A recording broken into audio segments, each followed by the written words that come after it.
Hello friends, welcome back. So SEBI ने short selling को लेके नए रूल्स को नोटिफाई किया है।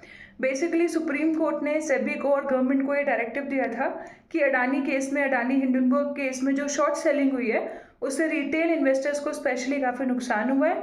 तो ये जो शॉर्ट सेलिंग हुई थी ये इलीगल थी या नहीं, इसको चेक करना है और शॉर्ट सेलिंग को लेके कुछ रूल्स बनाना है। सो अकॉर्डिंगली सेबी ने अब शॉर्ट सेलिंग को लेके कुछ रूल्स नोटिफाई किए हैं, उनको डिटेल में समझते हैं। तो पहले समझते हैं शॉर्ट सेलिंग होती क्या है। शॉर्ट सेलिंग बेसिकली होती है अगर आपको लग रहा है कि कल के दिन किसी स्टॉक का प्राइस गिरने वाला है तो आप उसको आज सेल कर देते हो और जब वो गिर जाता है तो एक लोअर प्राइस पे उसको बाय करके जो प्रॉफिट होता है वो आप कमा लेते हो। तो शॉर्ट सेलिंग का मतलब कि आपके पास स्टॉक होल्डिंग में नहीं है, बट क्योंकि आपको लग रहा है कि स्टॉक गिरेगा और स्टॉक का प्राइस यहाँ से फॉल होने वाला है तो आप उसको पहले सेल करते हो और फिर जब प्राइस गिर जाता है तो एक लोअर प्राइस पे उसको बाय करते हो। जो डिफरेंस होता है वो आपका प्रॉफिट होता है। उसको समझते हैं। तो पहला रूल क्या है कि जो इंस्टीट्यूशन इन्वेस्टर हैं उनको अगर वो शॉर्ट सेलिंग कर रहे हैं तो उनको रीज़न बताना पड़ेगा अप फ्रंट, यानी कि उनको पहले डिक्लेरेशन देना पड़ेगा, अप फ्रंट रीज़न बताना पड़ेगा, क्लैरिफाई करना पड़ेगा कि वो किस स्टॉक में क्यों अपनी सेलिंग की पोजीशन को बना रहे हैं।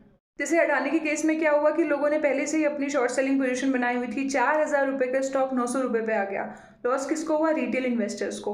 तो ऐसा ना हो इसलिए जो बड़े प्लेयर्स हैं, इंस्टीट्यूशन इन्वेस्टर्स हैं, उनको अपनी सेलिंग पोजीशन को डिक्लेयर करना पड़ेगा up front. That is rule number 1। Next rule क्या है कि जो इंस्टीट्यूशन इन्वेस्टर्स हैं बेसिकली वो इंट्राडे नहीं कर पाएंगे। अगर वो कोई सेलिंग की पोजीशन बना रहे हैं वो पोजीशन को उन्हें कैरी फॉरवर्ड करना पड़ेगा। तीसरी बात क्या है कि आप नेकेड शॉर्ट सेलिंग अब नहीं कर सकते। अगर आप शॉर्ट सेलिंग कर रहे हैं तो आपको उसे हेज करना पड़ेगा, एक कॉन्ट्रा पोजीशन आपको उसके साथ लेनी पड़ेगी। कॉन्ट्रा पोजीशन मतलब फॉर एग्जांपल लेट्स से आप किसी स्टॉक का फ्यूचर सेल कर रहे हैं, तो फ्यूचर सेल करने का मतलब आपको लग रहा है उसका प्राइस गिरेगा, आप बेयरिश हैं, तो आपको एक बुलिश पोजीशन भी उसके साथ साथ बनानी पड़ेगी। लेट्स से आपको कॉल बाय करना पड़ेगा मे बी, बिकॉज अब नेकेड नहीं होगा, आपको हेज करके अपनी पोजीशन को लेके जाना पड़ेगा। तो ये कुछ रूल्स थे। आई होप अभी रूल्स आपको क्लियर होंगे। तो ऐसी और इन्फॉर्मेटिव इंटरेस्टिंग वीडियोज़ के लिए प्लीज़ चैनल को सब्सक्राइब करें, वीडियो को लाइक करें और शेयर करें। Thank you, bye for now.